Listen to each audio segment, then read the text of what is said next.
I'm giving you, a defective person who can't even have kids, a chance to gain parenting experience. Be grateful. My husband said astonishingly, walking out of the house cheerfully with Ashley. I sat there, disappointed in my husband who prioritized Ashley over me, his wife, listening to the sound of Ashley's kids wreaking havoc inside our home. Despite my husband's persistent preference for his ex-girlfriend, I had hoped and endured, believing he would eventually understand.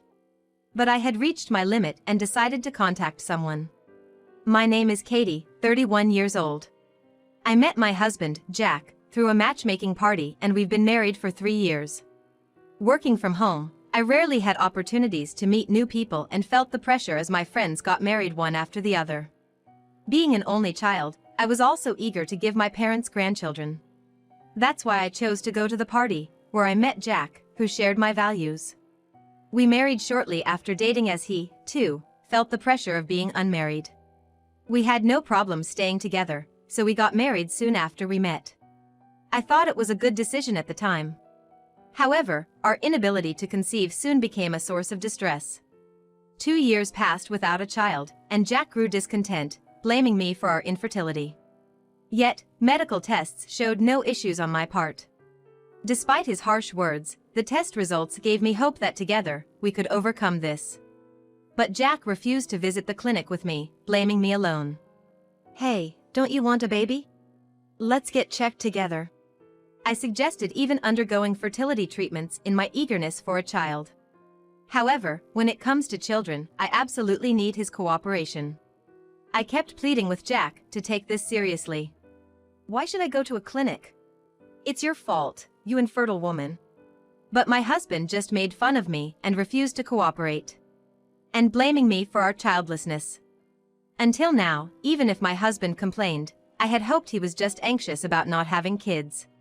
But his lack of understanding shocked me. Nonetheless, I continued to try to persuade him. I believed that someday he would understand one day. Then, Jack was transferred, and we moved in April. He wanted to live in his hometown, and since I could work from anywhere, I didn't object. Our new rented house, larger than the last. It allowed me a dedicated workspace, which delighted me. I thought I could concentrate on work.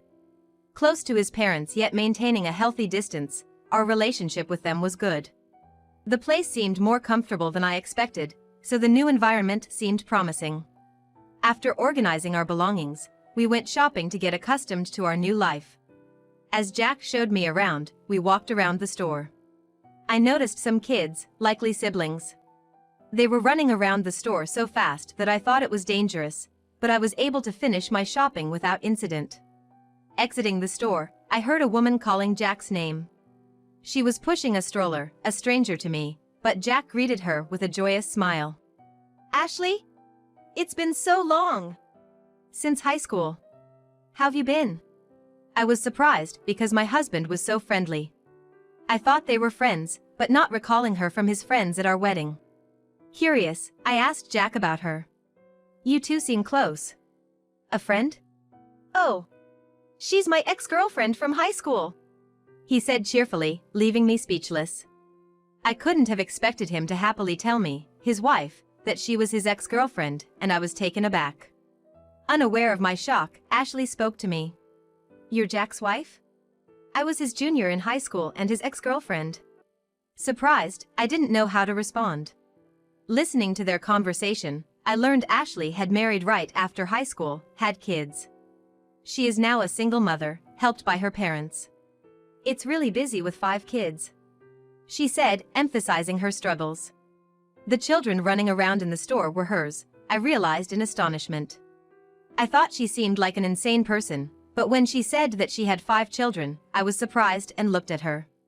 Ashley, with her heavy makeup and flashy, revealing clothes, didn't look like a mom at all, especially not one who just had kids. She still maintained her figure, which I had to admit was impressive. Hearing this, I realized she could mention her past with Jack so casually because it was just a memory for her. Then Jack said something outrageous. That's tough. Hey, we don't have kids and you're always welcome to come over and relax at our house. Really? That'd be a huge help with all my kids. Unbelievably, Jack suggested our home as a makeshift daycare. and Ashley seemed all too eager to take advantage, so I immediately objected. What? Look, I work from home, so that's not gonna work. I was irritated by Jack's casual attitude and Ashley's presumptuousness. Despite my cold response, Jack chastised me. Ashley's got it tough, you know? Looking after her kids would be a good deed. Plus, it's like practice for us, ain't it? Ashley had been left by her husband, struggling alone. For some reason, Jack was all too eager to help her. It made me angry, considering his lack of support in our fertility journey. That's why I don't have time for this. If you want to look after kids, do it yourself. Why should I, a complete stranger to her, sacrifice my time? Especially for someone as imposing as Ashley. You don't have to be so harsh. That's mean. Contrary to my natural objection, Ashley played the victim, tears in her eyes. What's with you, Katie? Ashley's doing her best alone, and you won't even help? Seeing Ashley like that, Jack scolded me, comforting her. Seeing this, I feared our new life, which I had been looking forward to, would become a nightmare. And true to form, Ashley started bringing her kids over without any hesitation. At first, I refused to let them in, turning them away at the doorstep. But the kids caused trouble outside, disturbing the neighbors. Apparently, Ashley hardly disciplined them, leaving them to run wild like animals. I managed to keep them out, knowing they'd wreak havoc inside. Yet, Jack, having heard from Ashley, blamed me for not letting them in, leading to a fight. I don't want strangers in the house. They'll just make a mess. Don't be so narrow-minded. That's just mean. Plus, wouldn't it be good for you to get some practice with kids? Ashley's kids ranged from a third grader to a newborn. Jack argued that taking care of them would be good practice for when we have our own, despite my protests. No matter how much I said I didn't like it, my husband didn't understand, no matter how much I explained to him, and in the end, he gave the duplicate key to her. When I discovered her entering our home uninvited, I trembled with fear. As he even gave Ashley the key, we had a huge fight. Despite my efforts, the kids turned the rest of the house upside down while I protected my workspace. They ignored my warnings, running around and knocking things over. Ashley, ever imposing, demanded soft drinks and snacks, and even dinner when Jack came home. It was impossible to prepare meals for so many on short notice. Of course, I refused, but Jack sided with her, forcing me to make arrangements. Ashley didn't contribute to the additional food costs. When I mentioned it to Jack, he just said to cover it ourselves. Ashley's struggling with 5 kids. Don't be stingy. We don't have kids, so it shouldn't be a problem for us. His lack of concern for our finances frustrated me. This is our money.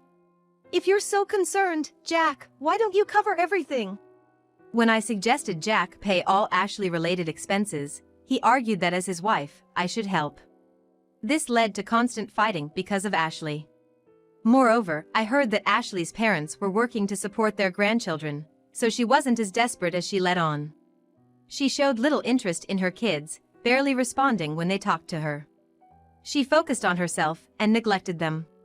It was probably why her kids were not disciplined and so unruly. The eldest, not even 10, seemed to take care of the younger ones. It was annoying though, I felt sorry for the kids. But I had my own life to lead. I taught them basic rules for being in our house, which calmed things down a bit. But why should I, a total stranger, have to do all this? My work was disrupted, and the extra housework piled up, leaving me furious at Jack and Ashley. It got worse when school let out for summer and the kids started coming over every day. Ashley was here so often, I wondered if she even worked. They stay at home all day more than ever before, expecting lunch, too. I was at my wit's end. Jack was no help, and Ashley just played the victim. It seemed impossible to resolve anything through discussion. I didn't know what to do, so I started to worry. Then one day, Ashley came over again, expecting me to take care of her kids. I'm going on a trip for 3 days from today. Please look after my kids, she announced cheerily, carrying her suitcase. What? For 3 days? That's a problem. I was taken aback by her sudden request. Despite her parents being around, why was she leaving her kids with me? Well, the kids prefer being here. And while you're at it, please help them with their summer homework and make some memories," she said, completely disregarding my feelings. I was livid and opposed her, but she wouldn't listen. Then, to my surprise, Jack showed up at the door, suitcase in hand, smiling beside Ashley. I was confused, as Jack hadn't mentioned any travel plans. Then he dropped a bombshell. "Well, I'm off on a trip with Ashley. The kids are your responsibility." "What? What do you mean?" I was dumbfounded by his announcement. When I confronted him, he arrogantly retorted, "I'm giving you, a defective who can't even have kids, a chance to gain parenting experience. Be grateful." He seemed to think he was doing this for my benefit. He was basking in his self-righteousness. Then they left, suitcases in hand, leaving me in shock. I quickly contacted Jack, insisting it was impossible and asking why he was traveling. He explained it was to give Ashley, abandoned by her husband. As she was raising 5 kids alone, he suggested a break at a luxury resort. I had never been taken on a trip by Jack, nor had I been pampered like that. I was speechless with rage. But the sound of the kids wreaking havoc snapped me back to reality. I couldn't survive 3 days like this. My trust and hope in Jack were completely gone. I had to seek help, so I reached out to someone. 3 days later, around noon, Jack and Ashley returned, looking happy. But their smiles faded upon seeing me. "Welcome back. Did you enjoy your trip?" I asked cheerfully, contrary to their expectation of a worn-out me. "Yeah, it was great. But where are the kids?" "They're quiet." "Sleeping?" Ashley was flustered, surprised by the absence of the usually noisy kids. "No, they're awake." "Hey! Your mom's back from her trip." When I called them, they came to the entrance, calm and quiet, a stark contrast to their previous wild behavior. Ashley was shocked at their transformation into well-behaved children. She was distraught and couldn't believe the change in the children's behavior. Because they used polite language and learned manners. "Katie, thank you so much for everything." "Come on, Mom, make sure to thank her properly." After being told by her kids to apologize for their past behavior, Ashley became almost hysterical. "Why have my kids changed like this? What did you do?" She was upset by the change in her children, who had always been obedient and never defied her before. As she ranted, Jack and Ashley noticed someone emerging from behind the kids and turned pale. "Why are my brother and sister here?" Jack, never expecting family involvement, asked tremblingly, like a child caught misbehaving. "What are you doing not protecting your family?" "I heard about the situation from Katie and came to help." "You're her husband and not helping your wife?" My brother-in-law and sister-in-law looked at Jack with a mix of disdain and anger. When Jack and Ashley left for their trip, I realized I couldn't handle all 5 kids alone, so I asked my sister-in-law for help. Knowing she was a childcare worker, I explained the situation and begged for her assistance. She, angered by Jack's actions, immediately came over to support me. Moreover, she informed my brother-in-law, who also came to help as he was off work. He's a middle school teacher and former athlete, so he's physically strong. It made the kids ecstatic to play with him. Both being experienced with children due to their jobs, they redisciplined the kids in 3 days, turning them into polite and well-mannered children. After hearing my story, they assured me they were on my side and ready to help, comforting me with smiles. I wished I had asked them for help sooner. "Why are you relying on my brother and sister? What are you doing? What have you done to my kids?" Both Jack and Ashley tried to blame me, but they were silenced by disapproving stares from my brother-in-law, sister-in-law, and even the kids. Jack, having always felt inferior to his more accomplished elder siblings, was visibly uneasy. My sister-in-law scolded him. "You're married and yet you're prioritizing an ex-girlfriend? And she cheated on you in high school, remember?" She knew Ashley from high school and disliked her for being a gossip and flattering boys. I was shocked to learn that Ashley's infidelity was the reason for their breakup. I'd thought they parted amicably or just drifted apart. I never expected that my husband would be on the side of the person who cheated on him. "As a man, I can't believe what you're doing," my brother-in-law added, further shrinking Jack. Frustrated, I handed Jack the contact number of a lawyer. I can't do this anymore. Let's get divorced right away. Divorce? Why? Jack was shocked, not expecting this, and his reaction only fueled my anger. Did you think I didn't know anything? I showed him the evidence of his affair with Ashley. While they were on the trip, I searched Jack's belongings and computer. I'd suspected infidelity due to his favoritism towards Ashley, but never had proof until now. Therefore, when I took this opportunity to thoroughly investigate my husband's luggage and computer, I was able to easily find evidence of his affair.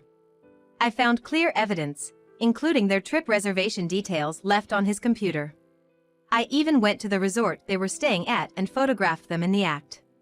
I wore a hat and mask, and Jack, oblivious to my presence, was enjoying himself with Ashley, mocking me. It was clear he saw me as nothing more than a convenient housekeeper and source of money. I was filled with anger and sadness, wondering what all the time spent with Jack meant. As I laid out the evidence of his cheating, Jack gradually lost his ability to argue back. Realizing the proof of his infidelity and the cold stares from everyone but Ashley, he resignedly agreed a divorce. Ashley, sensing she was at a disadvantage, perhaps wanting to escape a space with her disliked sister-in-law, urged Jack to leave. "Let's get out of this family," Jack replied, trying to sound tough. "Yeah, I don't need Katie anyway." As they attempted to flee with the kids, but they were unable to do so. Ashley's parents appeared at the door. "What? Why are you two here?" Ashley was surprised, and the kids joyfully ran to their grandparents. Ashley's parents looked tired but angry at her. I had found their contact information while searching for evidence of the affair and had informed them of Ashley's actions and the trip with my husband. They apologized and agreed to help me. "You cheated again. You were divorced because of you, haven't you learned?" Ashley's mother slapped her in the face. Ashley's father, amidst the chaos, was guiding the children outside, shielding them from the situation. "What? An affair and divorce?" Jack looked at Ashley, confused. Although Ashley had claimed her divorce was her husband's fault, the truth was different. Ashley had been unfaithful, and it turned out she had another child, making a total of 6. The oldest was from her marriage, so her ex-husband took custody, but the fathers of the other children were unknown. After the divorce, Ashley, with nowhere else to go, moved back in with her parents. Despite starting work to support their grandchildren, Ashley hadn't changed her ways. She continued to neglect her job, leading a frivolous life, resulting in more children. Occasionally, her simultaneous relationships with multiple partners led to complicated situations, burdening her parents. Frustrated, her parents were already quite stern with her, and Ashley, tired of their scolding, ended up imposing on me at my house. "What? You've been seeing other people besides me? And the youngest isn't mine?" Jack, apparently unaware of this, was shocked. The interaction between Jack and Ashley on his computer had started with a message from Ashley a year ago, seeking help. She was abandoned by her husband and is living a difficult life. She portrayed herself as a victim, abandoned by her husband and struggling. I never understood what Jack saw in Ashley, but her acting skills were certainly persuasive. Deceived by her act and the allure of an old flame, Jack eagerly replied and even made arrangements to meet her. This had happened about 8 months ago, when Jack told me he was going away on a business trip. Later, when Ashley claimed her youngest child was Jack's, he became even more supportive of her. Jack's transfer appeared to be influenced by Ashley's proximity and his desire to be near his supposed child. With no children between us, Jack seemed willing to defend Ashley to be with his own child. However, the timing of Jack's encounter with Ashley and the child's birth did not match. The period between their meeting and the pregnancy was too short for the child to be Jack's. If Jack had taken pregnancy and child-rearing seriously, he would have realized this sooner. I was astounded by Jack's gullibility. Upon realizing he had no children with Ashley, Jack fell into despair and sat down, overwhelmed. He had always wanted children quickly and was deeply affected by this revelation. Despite everything being exposed, Ashley still insisted she was the victim, desperately asserting her innocence. "I'm the victim here. I just want to live a happy life, but because of the alimony, I can't do what I want." Her mother, unable to contain her anger, slapped Ashley, silencing her. The children, returning out of concern, calmly began to admonish their mother. "Mom, you're the one at fault. You need to apologize properly." Ashley, caught off guard by her children's words, flushed with anger but was further reprimanded by her parents and finally broke down crying. "Why do I have to suffer like this?" She left, dragged away by her parents, still in tears. The children, full of energy, thanked us for taking care of them and returned home. I was moved by their transformation and admired their growth. Waving goodbye to the well-mannered children, I smiled. My crying husband was taken back to his parents' home by my brother-in-law and sister-in-law. Despite his resistance, my brother-in-law easily subdued and escorted him away. I was grateful to them for their reliable support. Afterward, I successfully completed the divorce. Jack, realizing he had been deceived, began pleading for reconciliation, but I refused. His pleas of changing his ways were too late. I knew his affair had affected his company reputation, leading to a lower salary. Why should I be with someone who only saw me as a convenient woman? I informed my brother-in-law and sister-in-law about Jack's attempts to reconcile, and they assured me they would handle it. After that, I never received another email from Jack, giving me peace of mind. Once the divorce was finalized, I moved to a new place and now enjoy a peaceful life on my own. Previously, my life was disturbed by my indifferent husband and Ashley, along with their unruly children. Now, I relish the comfort of living alone. I have time to reflect on my rushed marriage. I had feared that leaving Jack would leave me without options, enduring his terrible behavior rather than considering divorce.